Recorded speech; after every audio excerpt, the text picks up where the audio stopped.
Luk tak pat ki hi hon ba hon gat lo amuk ning ba kai ranu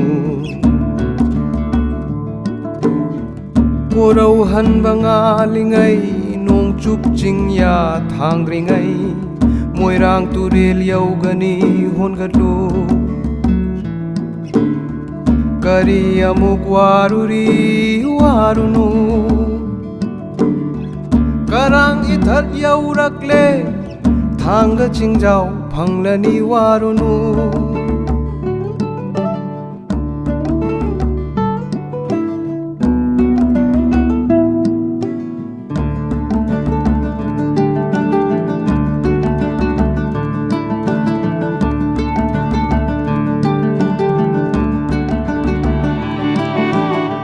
Môi rang tu re li panda